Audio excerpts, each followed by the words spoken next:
Follow Famous and Gravy on the Wondery app or wherever you get your podcasts. You can listen to Famous and Gravy early and ad-free now by joining Wondery Plus in the Wondery app, Apple Podcasts, or Spotify. What can 160 years of experience teach you about the future? When it comes to protecting what matters, Pacific Life provides life insurance, retirement income, and employee benefits for people and businesses building a more confident tomorrow. Strategies rooted in strength and backed by experience. Ask a financial professional how Pacific Life can help you today. Pacific Life Insurance Company, Omaha, Nebraska, and in New York. Pacific Life and Annuity, Phoenix, Arizona. At Raising Cane's, we're hyper-focused on being the best at what we do and getting it right every time. Cook-to-order chicken fingers, cane sauce, crinkle-cut fries, coleslaw, Texas toast, iced tea, and lemonade. It's our one love. But is the hype real? Yeah, it's real good. Raising Cane's chicken fingers, one love. Next time, order with our app or online. This is Famous and Gravy, biographies from a different point of view. To participate in our opening quiz, email us at hello@famousandgravy.com. Now here's the quiz to reveal today's dead celebrity. This person died 2019, age 88. Her father was a shipyard welder who took such pride in his work that, according to many accounts of her life, when he finished a perfect seam, he would write his initials on it where they endured unseen in the skeleton of the ship. Wow, that's a fun fact. I think there's something very British about this, like it's Margaret Thatcher, but I know it's not Margaret Thatcher, but this sounds really super British to me. It does feel seafaring in a way. Not Margaret Thatcher, good guess. After receiving a bachelor's degree from Howard with a major in English and a minor in classics in 1953, she earned a master's in English from Cornell in 1955. Wow, I want to say Coretta Scott King, but I know I'm nowhere close on that one. Oh, is it an author? Is it a sci-fi author? Not a sci-fi author. In 1958, she married an architect from Jamaica. They were divorced in 1964. In interviews, she rarely spoke of the marriage, though she intimated that her husband had wanted a traditional 1950s wife, and that she could never be. Oh my gosh. This is a hard one. I'm going to go out on a limb here. Is this Maya Angelou? Not Maya Angelou. Good guess. We've actually done a Maya Angelou episode, but not Maya Angelou. Her novels appeared regularly on the New York Times bestseller list, were featured multiple times on Oprah Winfrey's television book club, and were the subject of myriad critical studies. Toni Morrison? Is it Toni Morrison? Today's dead celebrity is Toni Morrison. Oh my God.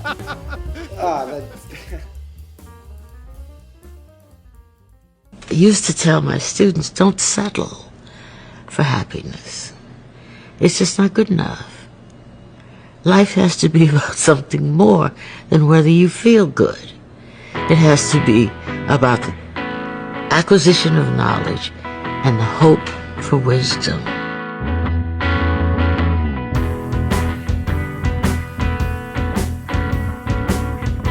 Welcome to Famous and Gravy. I'm Michael Osborne. And I'm Kylie Walters. And on this show, we choose a famous figure who died in the 21st century, and we take a totally different approach to their biography. What didn't we know? What could we not see clearly? And what does a celebrity's life story teach us about ourselves? Today, Toni Morrison died 2019, age 88. Kylie, welcome to Famous and Gravy. Thank you. So you and I haven't really known each other that long. Your husband, Ollie, and I go way back. We grew up together. He turned you on to Famous and Gravy. He did. And then the four of us, you, Ollie, Allison, my wife, and I, all went out to dinner a few weeks ago. And you made the case that we need to do a Toni Morrison episode. Absolutely. How did you come to Toni Morrison? Well, I'm almost 46 years old. So, of course, I grew up with Oprah. And so you couldn't not know about Toni Morrison if you knew about Oprah. Yeah. But it was actually during the pandemic when there were so much racial unrest in the country. And so, of course, that was starting to come on social media. And I saw this clip of her on Charlie Rose, and it blew my mind when she was talking about race and how it is a construct. And racism is almost like a sickness of the mind. And the people that practice it are bereft. Don't you understand that the people who do this thing, who practice racism, are bereft? There is something distorted about the psyche. It's a huge waste, and it's a corruption and a distortion. It's a profound neurosis that nobody examines for what it is. It feels crazy. It is crazy. And it has just as much of a deleterious effect on white people as it does black people. I'm not a victim. I refuse to be one. And the victim is the other person who is morally inferior and that's a serious question. On to of course. Racism if you have to hold for his or her own self-esteem and definition. If you can only be tall because somebody's on their knees, then you have a serious problem. And my feeling is white people have a very, very serious problem. And they should start thinking about what they can do about it. It still just hits me between the eyes, you know? And I thought, I've got to know more about this woman. I need to read this woman. So then I started reading her books in order. Wow. And did you read them all? I have not finished them all because the thing is, when you read Toni Morrison, you have to take a break after you finish a book. Yeah. I'm reading Jazz currently. So I love how, honestly, late you came to her, because that's a little bit how I'm coming to her too. I did not read her in high school or in college. I was never assigned Toni Morrison books, even though I think that they are assigned a lot. But I remember in the dinner we had a few weeks ago, you talking about her in a way that I'm like, oh, this is a true fan, somebody who has like come upon her.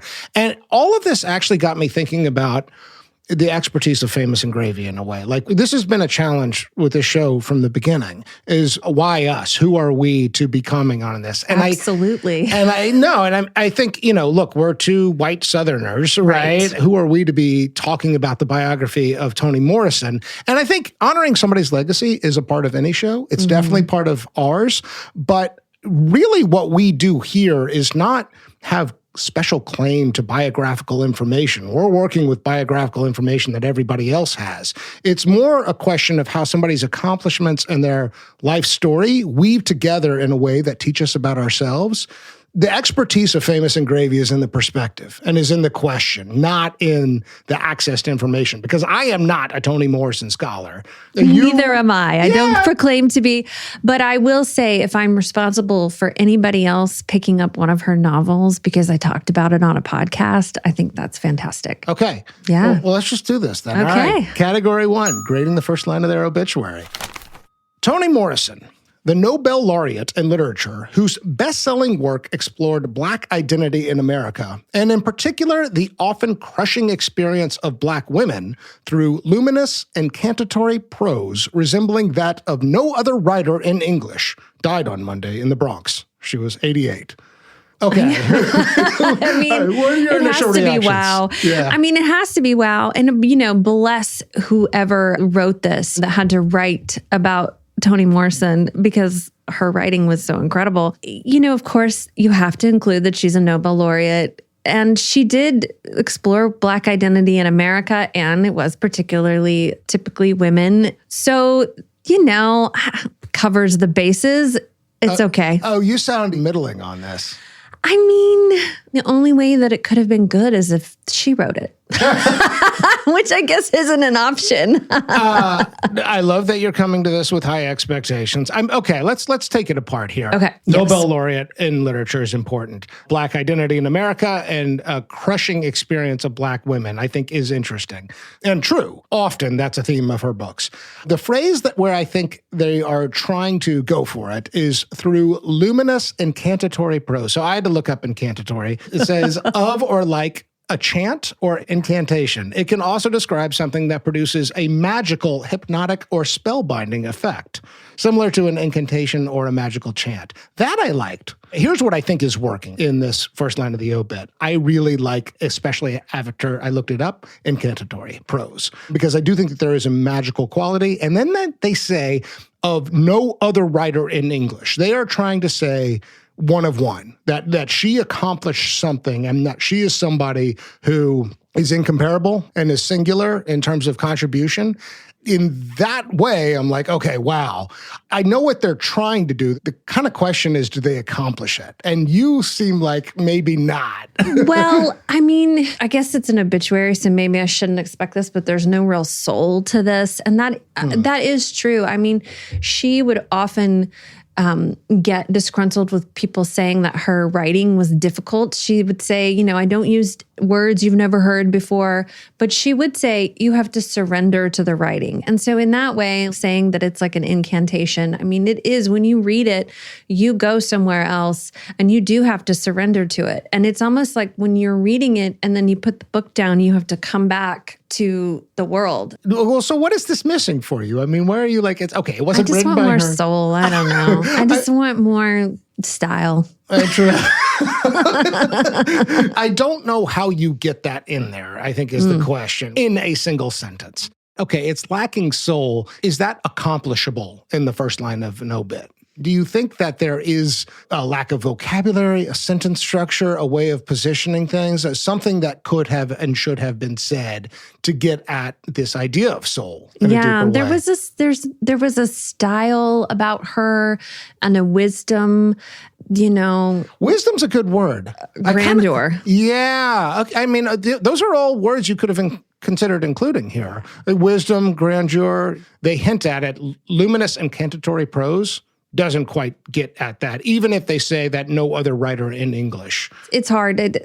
I think she did create her own language and her own style. She is unique. She is singular. Yeah. And so it's hard to fill those shoes to write for the writer. All right. You know what? I'm tired of dancing around. What's your score? I'm curious. I'm giving like a 5. Well, that's pretty low. I know. I think that's fair. I mean, the bar is high here, and that's your point. What this is also lacking in a way is the story of her, which I think is more interesting than this first line of obit would lead you to believe. And I do think that what she does better than anybody else is represent a certain perspective, and they attempt to capture that here. Mm-hmm. But I can understand a 5. I was going 7. I like it. I don't love it. I think it is lacking a certain intrigue and soulfulness. I had initially an 8, but you talked me down, so I'll get down to a 7. All right. Let's move on. Category 2, 5 things I love about you. Here, Kylie and I will develop a list of 5 things that offer a different angle on who this person was and how they lived.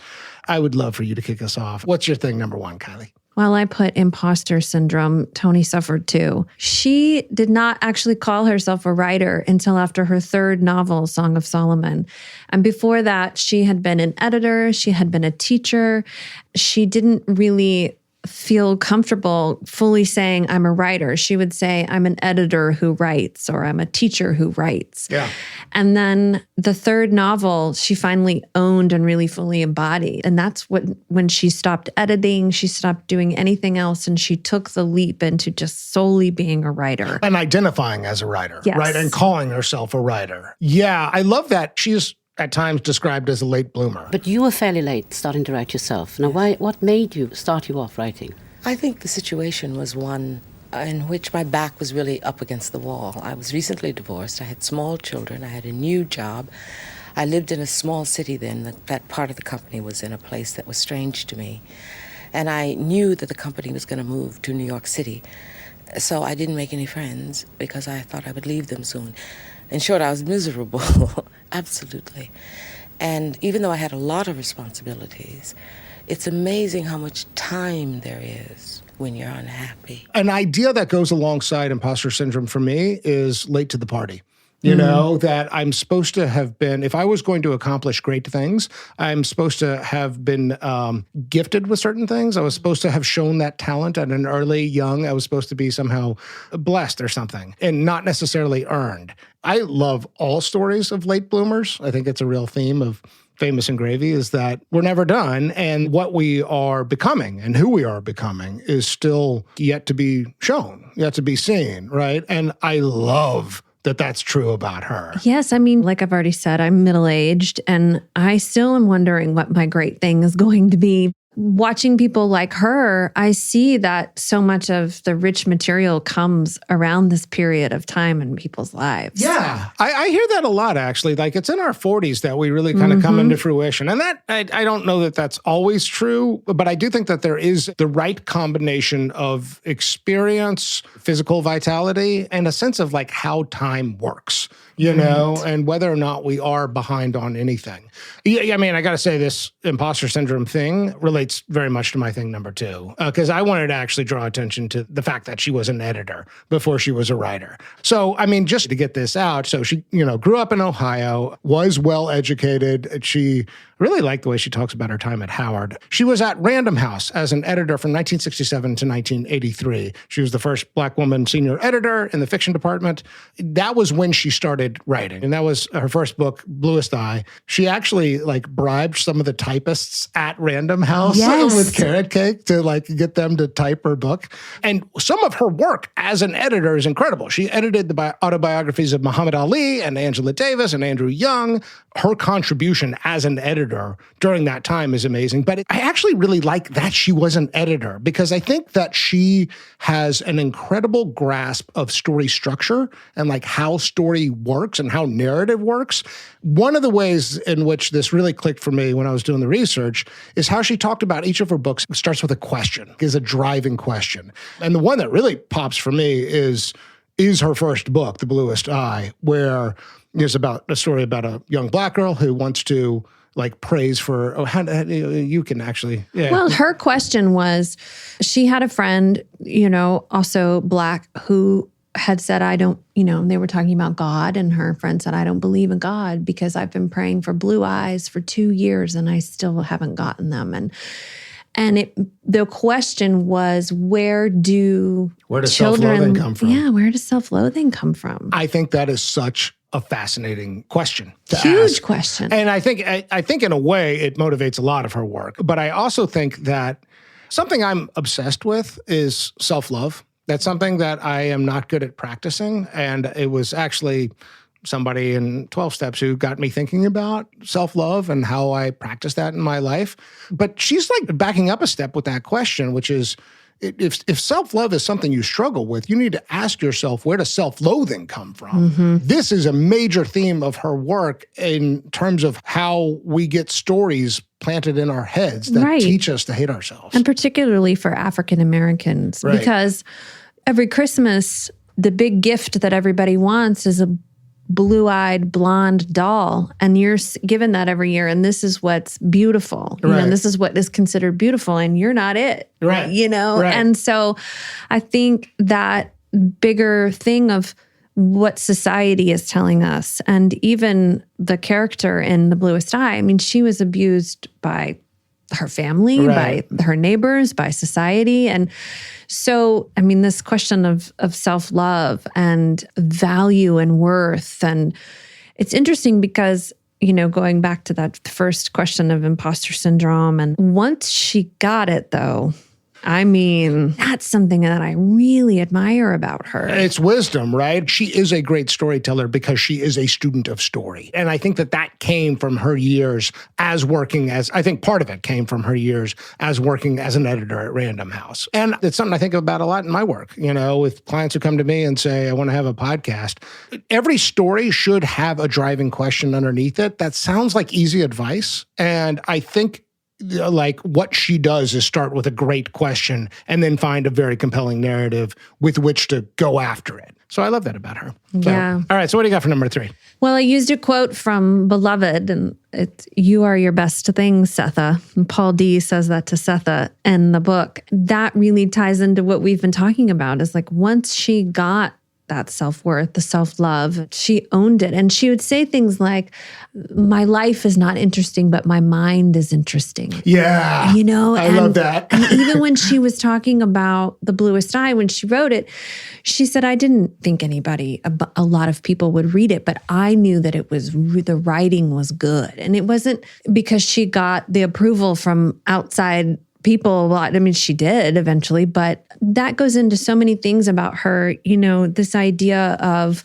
her Black community and the culture were her best thing. She really wanted to find a place where she could remove the white gaze. Yeah. There was no code switching in her books. Mm-hmm. She would talk about reading books, and she knew that they had been written with what James Baldwin calls like the little white man on the shoulder. And she, because they were explaining things that she didn't need explained. And so she really put Black life at the center of her novels.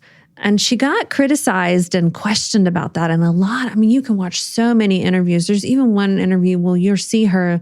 The question was posed as though it were a desirable thing to do, to write about white people. Or it was more important and that I was still writing about marginal people. And why don't I come into the mainstream? Aren't you importing too much into the question? Maybe. I think so. Well, what else could it be, Charlie? What does that question mean? But I mean, if I can say, when are you going to write about Black people to a white writer, if that's a legitimate question to a white writer, then it is a legitimate question to me. I just don't think it is. The glove has to be pulled inside out. In other words, it's not a literary question. Anybody can go up to an imaginary James Joyce and say, when are you going to write about what? She has had it, and she's answered it with so much tolerance so many times. And no, but I think the fact that she keeps getting it points to like, you still don't get it. Yeah. Right. And I think that this is and actually this dovetails exactly to my thing number 4. But before I go there, I actually want to hang on this self-love point a minute. Is this something you struggle with? How do you do on the self-love front? I think I struggle with it less than I used to. Okay. What does it mean for you? Self-love? Yeah. I think it's knowing that my value is inherent. It's not something that's up for question. Yeah. And I think it's because of a relationship with a higher power. I mean, that is really what it comes from. It also comes from, I'm a mother and I'm a wife, but I'm a mother. For me, being my best and knowing my value is about being able to be of highest service to the people in my life. That's interesting because that's actually also very much a Toni Morrison point, right? She talks about parenthood being liberating and the way that she understood her role as a mother being like, nobody else can define this for me, and it gives me so much meaning. And I think it actually kind of plays into the late bloomer thing, that the way I read her story is that having become a mother and having found a certain kind of confidence in her own identity actually was a kind of precursor to her creative output, and her integrity in terms of her own point of view. Right. It doesn't matter who you are, where you're from. It's not something that you can get from outside sources. Right. But this leads great to my thing number 4. Let's hear it. Master narrative. I've kind of become obsessed with this term. So she's not the originator of this term, but the way she describes it, I think, clarifies what it means. So this is a term that came up in a documentary about her with Bill Moyers in the mid-'80s. But she surrendered completely to the so-called master narrative. The master narrative? What is that's life? No, it's white male life. The master narrative is whatever ideological script that is being imposed by the people in authority on everybody else. The master fiction, history, it has a certain point of view. So when these little girls see that the most prized gift that they can get at Christmas time is this little white doll, that's the master narrative speaking. This is beautiful, this is lovely, and you're not it. So what are you going to do? Why I love that term, I think, one, the use of the word master here is sort of interesting because it kind of has an echo with slavery, right? I think that's part of why that term has more import for Toni Morrison. I think that it's related to this idea of implicit bias, but I like this framing of it more because there is a story being told about the world always about what matters, about this question of self-love and validation and where we get it from. We think it's about money. We think it's about material gain. We think it's about fame. And I liked your answer. It's a higher power relationship, which is sort of harder to access on some level. It's got to be internal, but it's also got to be cultivated outside of the master narrative, right? It's got to be like arrived at through your own individual relationship with something greater than you. And this is also, for me, a big 12-step thing that whenever I talk about recovery on the pod, I always want to say I'm not a spokesperson for 12 steps or anything like that, but there is just so much wisdom that comes out of meetings and the community, and I like to bring it to the show. So the way I was thinking about this is my first sponsor had this incredible gift for challenging my narrative. I tell him what was going on with my life. I'd say, my boss is being a total jerk, and he'd say, well, maybe his marriage is on the rocks, or maybe, he's facing financial difficulty that you don't know about. Or I tell him, things are stressful with my wife, and he'd say, well, maybe there's, hormonal changes going on that you're not up to speed on. He was just so good. And at the time, I thought it was incantatory. I thought it was magical, the way he would think about others. Yeah, well, that's all he was doing, yes. Right? That's all he was doing is considering another point of view. Yes. And I think that's what this idea of master narrative is all about, is that we're all caught up in some big fabricated objective story about meaning and what is true. And what Toni Morrison does in her work and in her interviews is question that and say that narrative, what you perceive to be true, incomplete. That's not the whole story. Right. That's not where we should get validation. And I think she's very pointed on how that operates when it comes to race relations. But I think it goes way beyond that. I think it goes to the way that we as individuals will never have a complete grasp of reality. But if we are aware of how a story of authority is being told, then we can cross-check that against our own inner truth. Because the fundamental thing, and the reason this relates to me for 12-step work, is that my story of me is wrong and has always been wrong. And part of the reason I need community and I need connection with a higher power is because I need other people to help me see the incompleteness of that Well, all. it's called a disease of perception often, Yeah. And I can't Yeah. change my perception alone in my home. Yeah, exactly. But with her, it's like she has some beautiful writing and interviews later in her life, but she's often talked about becoming a whole person. And Yeah. the way you become a whole person is you stop thinking about your little self all the time. And you go out and you do something for somebody else. And you're not going to get anything for it. It's not transactional. And it's not transactional. And, the thing that you're trying to put back together may not want to be put back together. Mm-hmm. But the whole thing is to think about other people and to try to help someone. And she has these great, also in her writing and in her interviews, it's like, she talks about goodness and then evil. And she talks about how evil is something that it's not very interesting. That's one of her biggest kind of viewpoints about things. They're interesting or they're not. Yeah, and she talks about, evil not being very interesting. And that's why it needs a tuxedo and it needs a spotlight and it needs a big show because it's not actually that interesting, and that being good and being of service to other people is much more interesting and much more difficult. I agreed 1,000%. There's one other thing coming up for me about my first sponsor. He used to say, I have a forgetter 3,000. Meaning, yeah, absolutely. It was a great phrase. Because what you just shared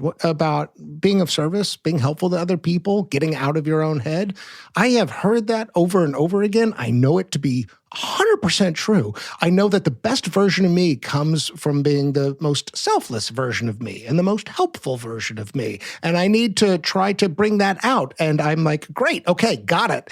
And I walk out the room like, wait, what was that again? It's gone. The forgetter 3,000 kicks in. And I'm like back to being selfish, right? This is something I need to be reminded of over and over again. Kind of like this master narrative idea. I think we get caught up in forms of looking for validation from unhealthy places. In money, fame, and so forth. And I think that this is also very true as it relates to how I understand whiteness. Like I learn about it through Toni Morrison. I learn about it through friends and through other stories.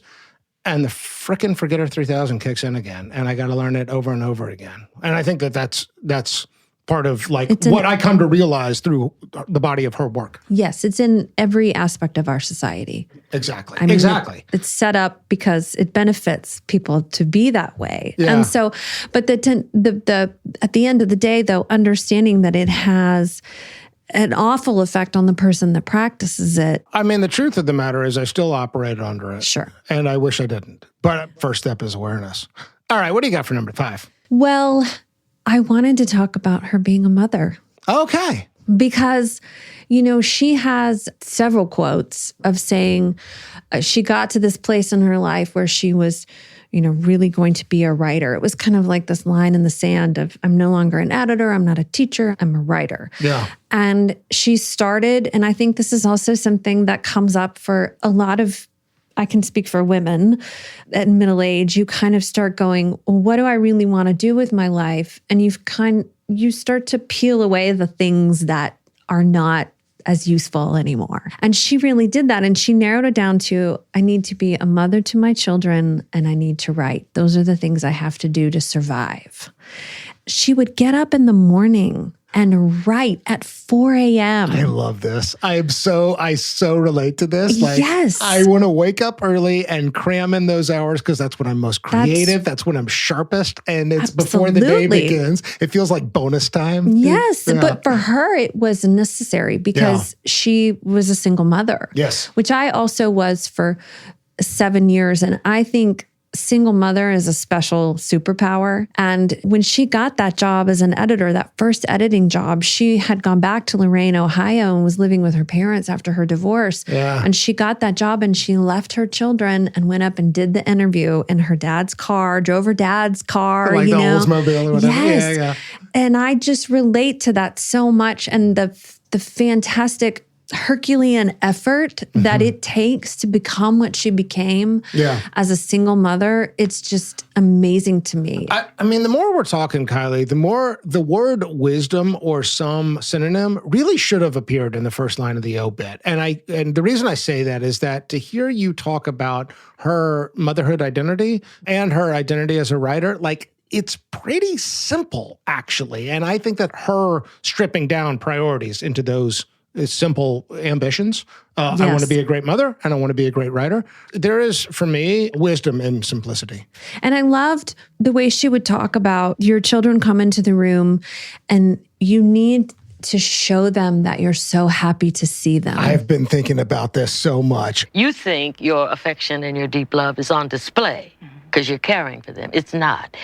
When they see you, they see the critical face. What's wrong now?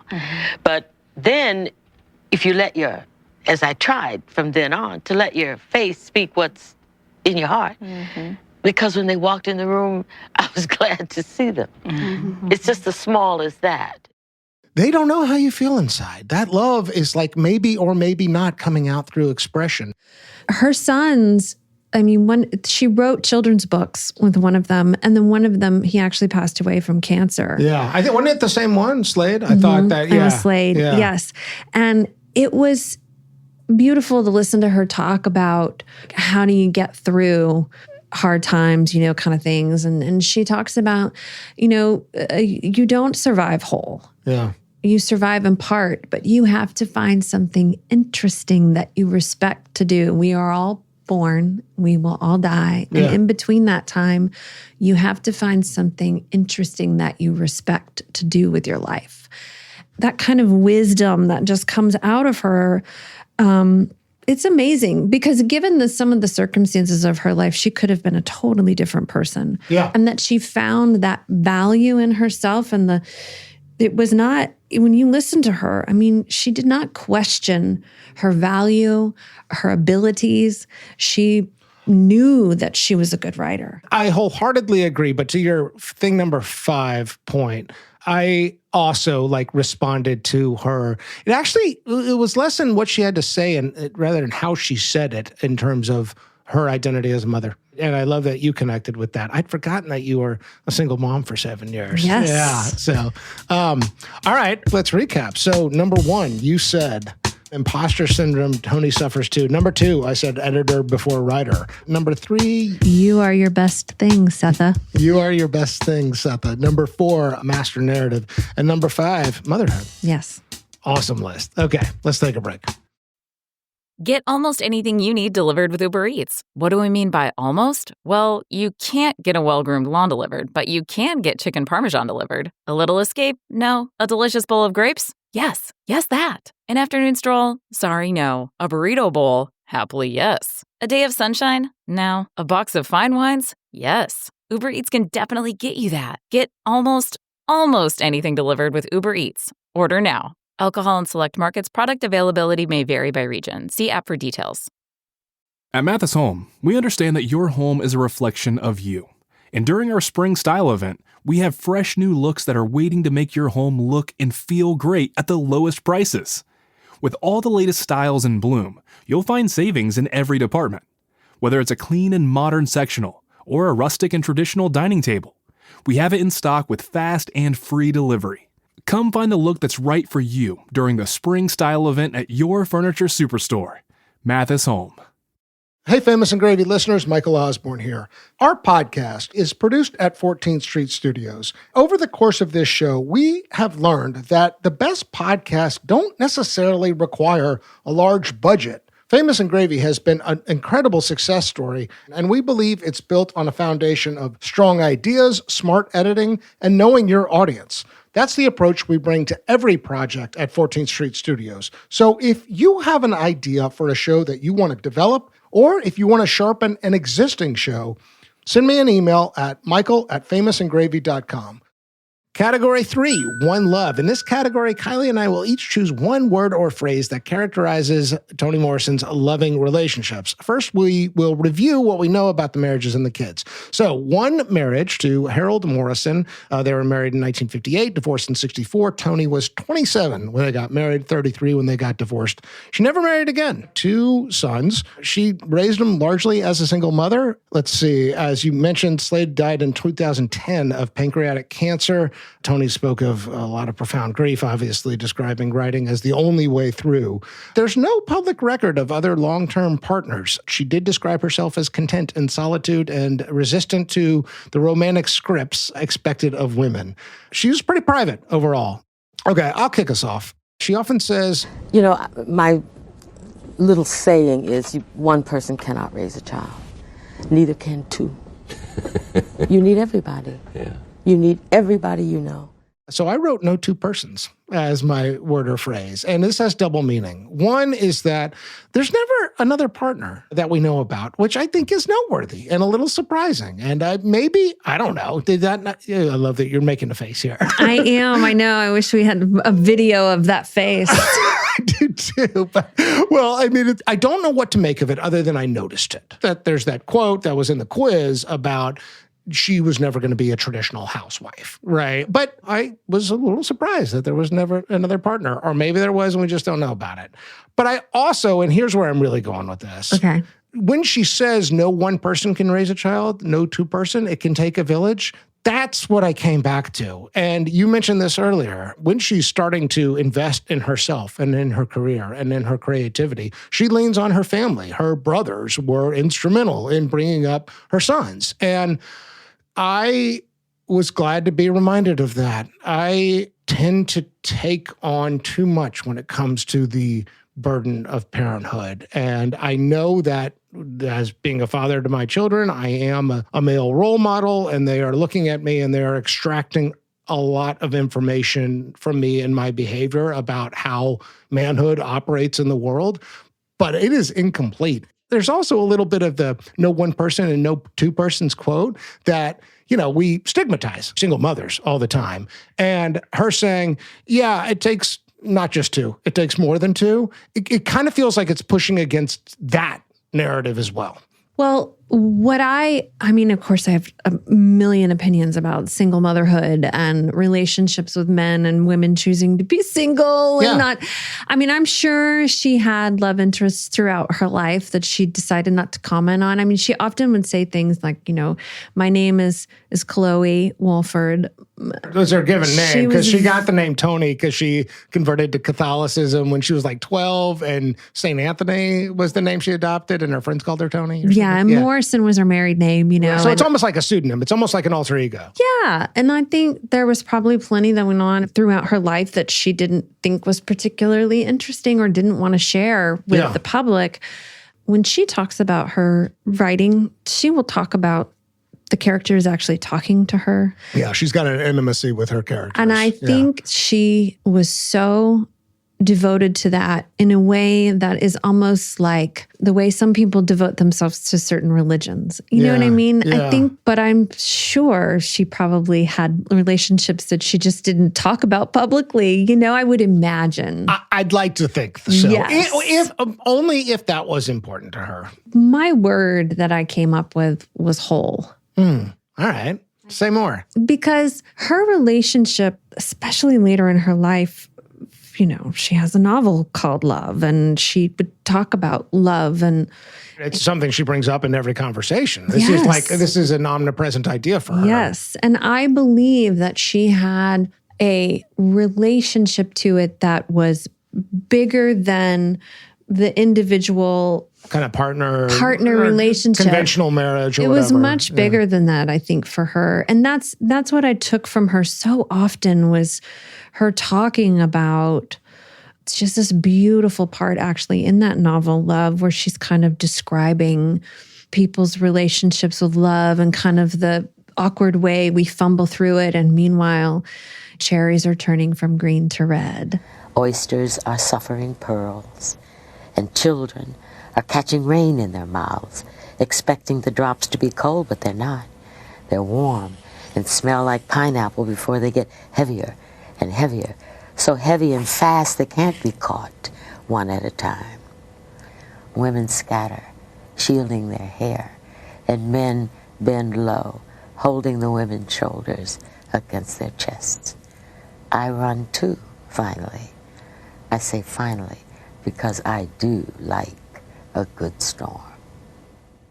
One thing Toni Morrison does really, really well is sort of toggle between inner life and inner dialogue and inner experience and external environmental outward forces and how they act on us. Yes. And I think this question of companionship and, you know, marriage as an institution that is very much part of this master narrative story on some level relates to how she did or did not experience and understand love. So to hear you say whole is kind of beautiful. Well, it's interesting in like some spiritual traditions, you'll read different scripture and it uses the word, particularly if you look at someone like yogic traditions, they'll use the word perfection. You were often. a yoga teacher at one point, right? I was, yes. So though you'll see the word perfect come up often, but it's actually translated as whole. So not all the pieces fit together and everything's just right. And it's all of it. And so for me,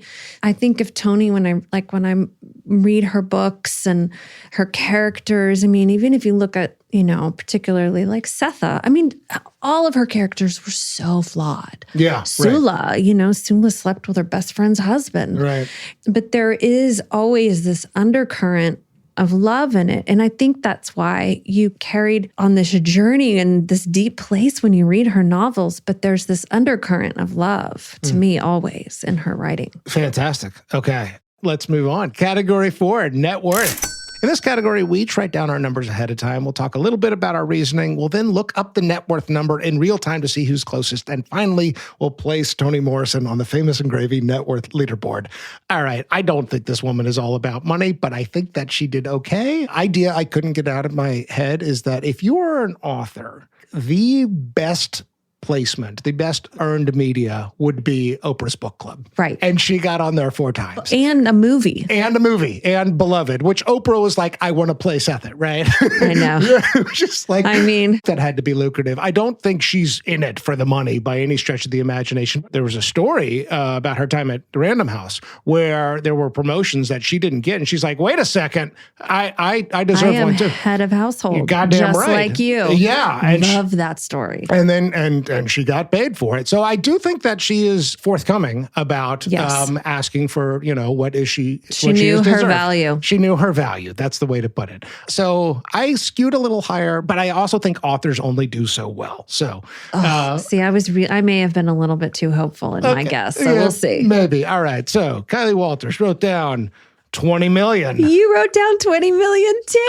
Okay. And the actual net worth for Toni Morrison. Oh, this would be so amazing. Estimated to be $20 million. Yes! This is a first on Famous and Gravy.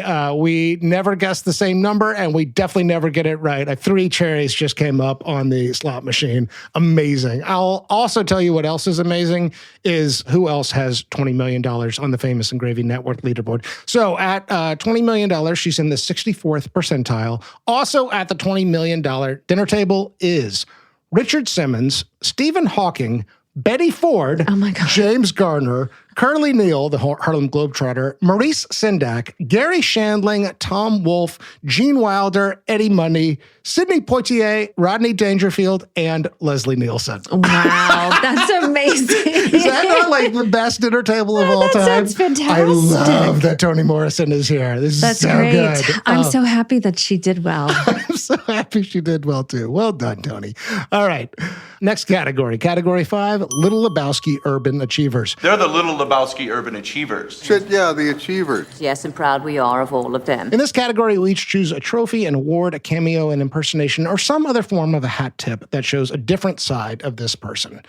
Well, so I had come up with her friendship with Fran Lebowitz. She edited Fran, and there's some fantastic interviews with the two of them, and it shows kind of a softer, funnier, not quite so elevated version of Toni. But I do think you can't get past this without talking about the fact that she was the first female African-American Nobel laureate. Yes. And I just...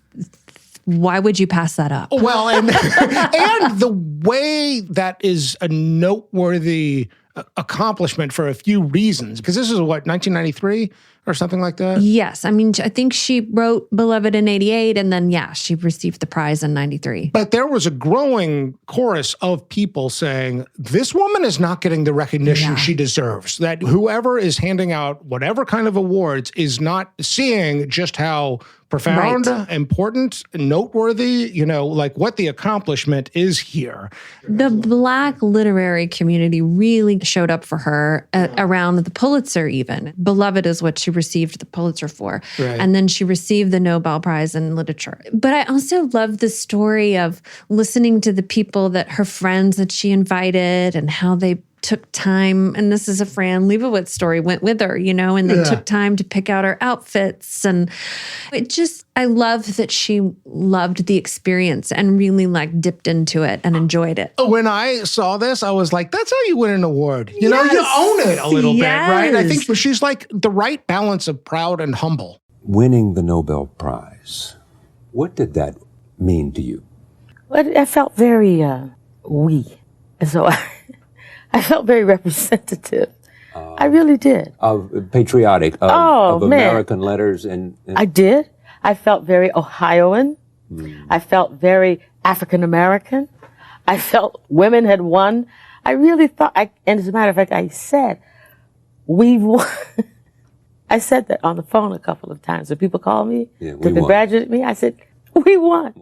And she was at Princeton teaching when they called her. That actually segues into my Lebowski. Do you know about the parking spot? No. Okay, so this is good. Yeah, so she had a parking spot, said Toni Morrison's parking spot at Princeton. It was a reserved parking space. It said Toni Morrison reserved. She jokingly called it the best perk of the job, and it became kind of a local legend, and it was later turned into an informal campus landmark. And so in 2022, the university literally dedicated a bench beside that parking spot in her memory. I love that. It's small, right? I think there's other buildings that are named after her. But I think this was something I learned when I did the podcast, The Black Women of Amherst. What we name buildings, what we name landmarks matters. This is how we do history, right? And we need people to say, what is that building what is that bench? And why is that noteworthy? Because there's always a story underneath it. And this is how we write and rewrite history, you know? So I just love that she's got a bench on Princeton next to a parking spot. It's on one hand so trivial and another hand so like true. So that was my little Lebowski. Good. All right, let's take one more break.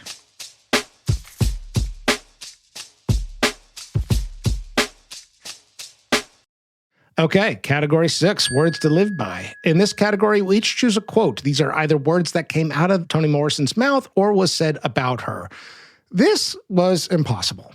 Yeah. Right? I had a very hard time coming up with one, so I'm going to go with 2. And it's basically things we've already talked about. This harkens back to, and may have even been said in that Charlie Rose interview, if you're going to hold someone down, you're going to have to hold on by the other end of the chain. You are confined by your own repression. Yes, I beautiful. And it's a hard idea if you are the oppressor or if you are in the category of people who are complicit in oppression and you don't realize it. That is actually holding back your own freedom, your own sense of self. I was in a meeting for a different project I work on related to child welfare, which is, I don't know how much you know about child welfare, but the racism throughout the foster care system is profound. And I got into a conversation with the man who does a lot of DEI work, and I was talking about self-loathing, and I struggle with self-love, and I struggle to not beat myself up. And he said to me, you need to ask yourself, who told you that story? And I loved that question. Where do these stories come from? And how do they hold us back? So that was something I got out of this quote. The other quote I had is, in this country, American means white. Everybody else has to hyphenate. I thought that was kind of funny, but also kind of like, yeah. Doom. Yeah. Everybody else has to hyphenate. Like that actually sums up a lot. Because a hyphen is a qualifier. A hyphen is a something American. Right. Right? Otherwise, you're talking about white. And that is, I think, a code, a signal of how the master narrative operates. Okay, what did you have for a quote? Well, now I'm thinking about, I know I have 2, so you can... I think it's okay. We can make an exception. It's hard not to. Yeah. But I think when she says, if you can only be tall when someone else is on their knees, then you have a problem. Yeah. Oh, she's so good. And then the one that I love so much is from Song of Solomon. And so I brought it with me because there's a little bit of context to it. And the 2 main characters that are Milkman and Guitar are their names. And this is... I don't know if this is my favorite of her novels, but it is a top 3 for me. I'll just read it. It says, how come it can't fly no better than a chicken, Milkman asked. Too much tail. All that jewelry weighs it down. Like vanity. Can't nobody fly with all that shit. Want to fly? You've got to give up the shit that weighs you down. And so the quote is, want to fly? You've got to give up the shit that weighs you down. But I love that it's, the context of it is vanity, you know, and it goes back to her talking about how you become a whole person is that you stop worrying about your little self and am I pretty? That doesn't matter. Yeah. And if you want to fly, you've got to give up the shit that weighs you down. And it's pointless. But it's our attachments. Have you ever come across Drop the Rock or read that book? I've heard the phrase. I haven't read the book. It's a book. It's not 12-step sanctioned literature, but people in 12 steps bring it up all the time. Yeah. It's worth a read. I've got a copy. I'll give But it to it's you. all, talking about our attachments to our negative thoughts about ourselves. Yes. Or our inadequacies, our shortcomings, how we are not measuring up. Yes. And you got to let it go. And that's, I think, one of the things to go back to 12-step language. My sponsor was talking to me about needing to get through the stuff that I was struggling with so that I could show up to be the best person that I might. And it's being who my higher power would have me be. Yeah, the better version of you. And I have to give up that shit that's weighing me down so that I can show up fully and fly. And that's being of service. Yeah. And she did that in spades. Yeah. I got to ask a question. I forget, are you from Houston or Abilene? I'm from Houston. All right. There's a lot of progressive themes. Yeah. Is that your family of origin? I'm just curious. Okay. I didn't didn't think so. I mean, I'm curious how you came to Progressive Ideas. I don't want to make this show political. No, or anything like it's that. impossible not to some degree with Toni, because I don't want to say she's political, because I think it's bigger than that. It's about humanity. Well, yes, but the way race operates in American politics and what she's speaking to, it is, like you said, a little hard to avoid. No, I was raised in Houston, and due respect to my family, I mean, they were raised in West Texas, so they grew up with different values, but I was raised in one of the most diverse cities in the country. Yeah. And so I had... People don't realize that about Houston. Houston is truly a melting diverse. pot. It's incredible. Amazing culture and food. And international, especially. This is what comes with the oil industry. It was amazing. Yeah. So, but it also came from this sense of almost rebellion, It was like, it started in that tiny little... Let's call it spite. Yeah, it started in that tiny little space. Yeah. And then, to use Toni's word, it was more interesting. Yeah. Yeah. Well, thanks. I was curious. That's helpful. All right. Next category. Category 7, man in the mirror. This category asks a fairly simple question. Did this person like their reflection? Yes or no? This is not about beauty, but rather a question of self-confidence versus self-judgment. So I wrote yes with an exclamation point. Yes. She likes her reflection. This thing about companionship and partner, had me thinking a little bit. But she's so down to earth in interviews. She's I think that there's just so much like self-love and self-compassion and self-actualization is such a theme of her work and her creative output and her biography that this was not a complicated question for me. Because I think she understood... At some point, I'm certain that in earlier parts of her life, there was a certain amount of self-loathing and self-judgment and how a narrative operated on her. I think that she found her way out of that, and that's why this is such an emphatic yes. But the question of life partner had me casting a little bit of doubt. But basically, I'm an emphatic yes. Yes. I mean, it was what I actually admire about her so much is her self-assuredness and her knowing, and there wasn't a self-doubt about her work. Yeah. She knew it was good. And I would be remiss if I didn't bring up, I was thinking about this because I was like, Black women in America, it's not inherent. This is not an easy country to be a Black woman in. Yeah. That she's getting from, that's not the master narrative in America. Right. From the entertainment industry, from media, from, from institutions. And so I thought so much about her father. And, she talks about her father having... Not trusting white people. Did not like white people. He wouldn't let him in the house. And so she had that kind of underneath growing up all throughout her life. And so I think her father did not embrace the idea that African Americans were less than. Right. I mean, she talks about how silly and it is silly that she would walk in whites only and I can't drink from this water fountain. But that was something that she didn't encounter until college in D.C., right? Because she actually grew up in an integrated school. Right. I thought it was actually community was Italians and people from all walks of life and all different races. And so for her, she laughs when she talks about it, which I think is wonderful because it is laughable. It's crazy. Yeah. And does deserve a certain kind of pathetic ridicule. Yes. Yeah. I mean, bless their heart to be texting about it. Right. Yeah, it's such a trigger word. If anybody says bless anything, I'm like, oh, gosh. There we go. All right, let's move on. Category 8, cocktail, coffee, or cannabis. This is where we ask, which one would we most want to do with our dead celebrity? I read a New York Times article where they said she is most at home in the kitchen. That's the best place to talk to her. I want to have a cup of coffee and cook carrot cake. She apparently made incredible carrot cake. I've got a bad sweet tooth, but I'm also something of a baker in the family. Whenever anybody wants sweets, the kids and I go into the kitchen. My chocolate chip cookies are exceptional. I don't have a great carrot cake recipe, and I want to have one. And I think that would be a great setting with her, because I think she'd be loose and she'd be sort of relaxed and forthcoming. And it would be the right kind of environment with which to sort of slip into whatever kind of conversation we may have. I think the thing I would most want to talk to her about is story and story structure. I think this idea that we've been talking about throughout the conversation of the master narrative is interesting. I think it absolutely relates to her being a student of story as an editor and as a storyteller herself. I think it it relates to me in a big way around my spiritual journey and my recovery, is that I know that I have a certain script running in my head. I have a certain story that my mind is trying to tell me all the time that is incomplete, inaccurate, and at times even harmful.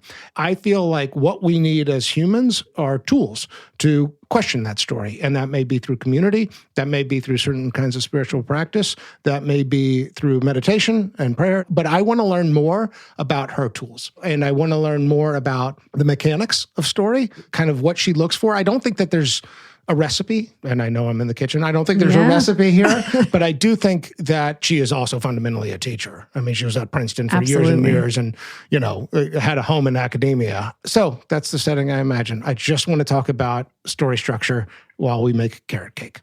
What about you? What did you have here? Well, she talks about her early morning time when she's writing. Yeah. And I've seen her house in the documentary that you mentioned. Mm-hmm. And I imagine that she's got a writing room where she looks out over the Hudson at 4:00 in the morning. Yeah. I want to go sit in that space with her with a cup of coffee. Yeah. Because it feels spiritual. Yeah. It feels like she's channeling something. I want to experience that. It feels presumptuous to say that I could go sit in that room with her. No, but that's the thing we get to imagine in this category. And I mean, everything feels presumptuous talking about Toni Morrison a little bit, but I want to go be in that space with her where, she talks about it as being hers. It's where she is in her element and at her best. And I just kind of want to sit in that spiritual space with her. Are you an early morning person or a late night person, or do you have an opinion on this? I'm not a morning person. I mean, well, it depends. If you ask my husband. Yeah. What would Ollie say to this question? He would say, but I'm always looking for a space to be alone. I have 5 people in my house, and that's what I loved about that. I'm almost getting teary-eyed thinking about that is her space. It's hers. It belongs to her. It's nobody's asking her for anything. Nobody's expecting anything of her. It's where she creates. Yeah.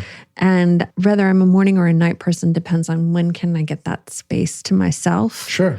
Yeah. Because most of my day is being of service. And so when I can just be alone, I really related to that. Yeah, me too. Okay. I think we've arrived. Category 9, the Vanderbeek, named after James Vanderbeek, who famously said in Varsity Blues, "I don't want your life." In that Varsity Blues scene, James makes a judgment that he does not want a certain kind of life based on just a few characteristics. So here, Kylie and I will form a rebuttal to anyone skeptical of how Toni Morrison lived. Let's talk about the counter-arguments first. Why would you not want this life? What point is James trying to make when he says, I don't want your life? I don't know if this is a reach or not. I think that, look, to be born a Black woman in America is not an easy starting position because you're not part of the mainstream master narrative and you are not optimized for all the supposed benefits that mainstream America offers. I don't know. That seems like kind of a weak argument. And as a white man in America, I think that there's other ways in which that actually is harmful. And I think she's very good about pointing that out. So I don't really like that as part of the counter argument.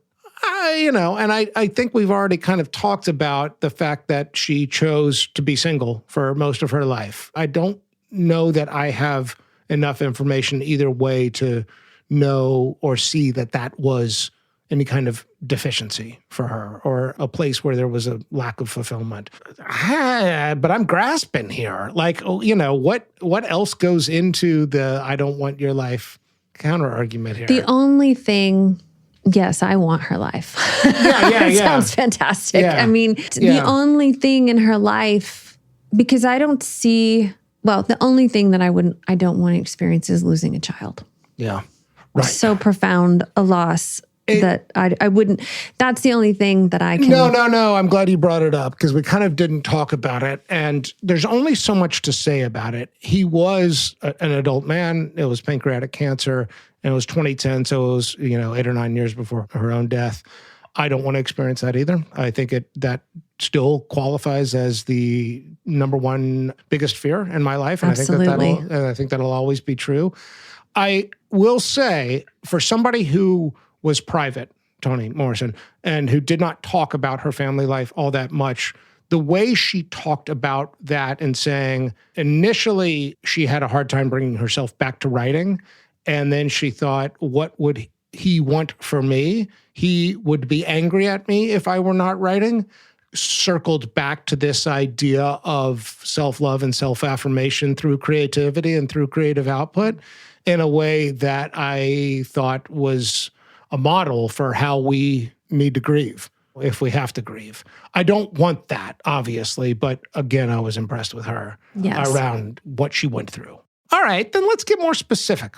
You said a second ago, I want this life, absolutely. I'll start with the recurring theme of the show. Self-love matters a lot, Kylie, and I think it is in some ways the grand project of the human condition and how we experience that. I think you spoke to it earlier, and I think you and I agree on this.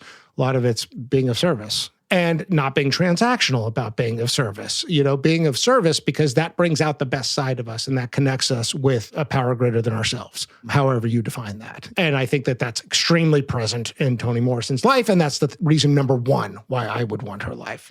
I don't know what to add to that. Oh my gosh, I want her ability to write. Well, yeah. Okay. I mean, to just sit. Do you write? No, I would like to. I would love to be a writer and to be a professional student. I mean, and to be in an university setting. I mean, that's like my dream, to be able to go to a university every day and teach. And that's one of my things. I'm so glad we're having this conversation because I read her books and then I go, oh my God, I wish I was in a class with like a bunch of 20-year-olds so I could talk about this book that I just finished. It's incredible, And so... No, I think we have to create those communities ourselves in our adult life. But I totally relate. I mean, I worked at university for many years. Right. And showing up at a university campus that is a great building to walk into every day. Yeah. There's inspiration. There is a life of the mind. You said it earlier. One of the things that I love about her, she's like, look, my life's boring. Like the events of where I go is not that interesting. But my mind is interesting. Mind is interesting. And I think, God, what a healthy attitude to have towards your own mind, to say my mind is interesting. And not dangerous and not like harmful. It's interesting. It's not a bad neighborhood. Right, exactly. Well, no, that's really the way, her ability to take in the information that everybody is taking in and then to process it and then make something beautiful out of it the way that she did. And also, I often will grab her book of like her speeches and her short stories. And so sometimes when I'm wondering about how to think about something, I'll pick up that book and read what she wrote. And I mean, her speech when she received the Nobel Prize is mind-blowing. Yeah, I listened and it's to it. so applicable to our current times. So her mind and the way that she was able to distill things down and bring wisdom and bring meaning, to see things from this very specific perspective that she had. Yeah.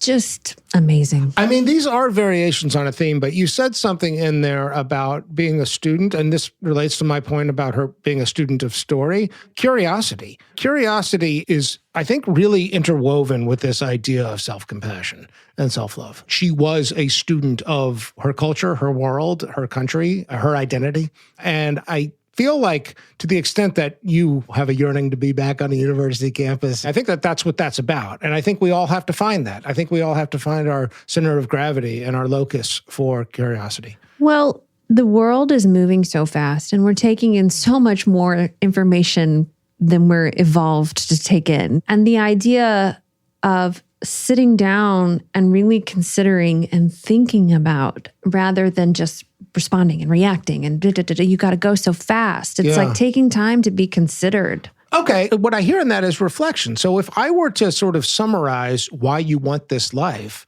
I think that there is wisdom and self-love and compassion. I think that there is liberation and curiosity. And I think that there is also freedom and independence in a commitment to self-reflection. And I see all of those things, not to mention one hell of a legacy. Absolutely. So with that, James Vanderbeek, I'm Toni Morrison, and you want my life.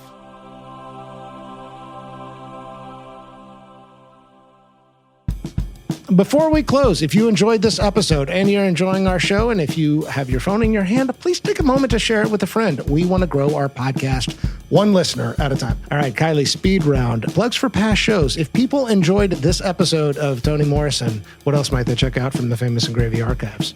I think my favorite is the Anthony Bourdain episode. Yeah, thank you. I loved that episode.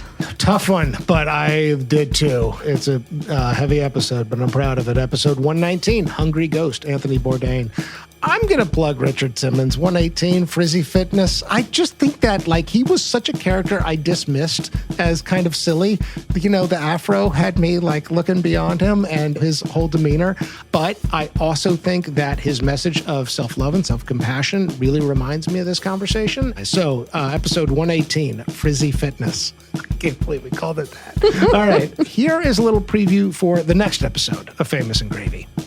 His first wife said, quote, "If you listen to his songs, there's a lot of loneliness there. I don't think he ever really got how much people loved him," end quote.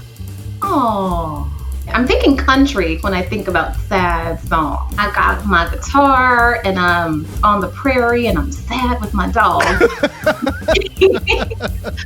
Finally, Famous and Gravy listeners, we love hearing from you. If you want to reach out with a comment, a question, or to participate in our opening quiz, email us at hello@famousandgravy.com. In our show notes, we include all kinds of links, including to our website and our social channels. Famous and Gravy is created by Amit Kapoor and me, Michael Osborne. Thank you so much to Kylie Walters for guest hosting. This episode was produced by Ali Arazola with assistance from Jacob Weiss. Original music by Kevin Strang. Thanks. See you next time.